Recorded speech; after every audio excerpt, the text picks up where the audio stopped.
जुना पत्राद्वी बांदा रोड येथे अवैध दारू वाहतुकीविरोधात 13,25,200 रुपयांचा मुद्देमाल जप्त केलाय। इन्सुले एक्साईज विभागाने शुक्रवारी रात्री ही कारवाई केली। या प्रकरणी चालक प्रथमेश दीपक भाटकर राहणार गुहागर रत्नागिरी यास मुद्देमालासह ताब्यात घेण्यात आलं।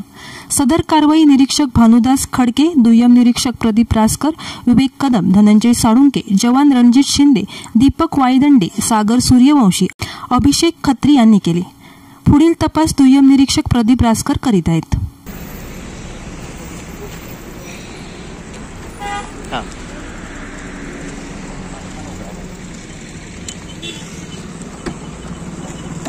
टॉर्च मार।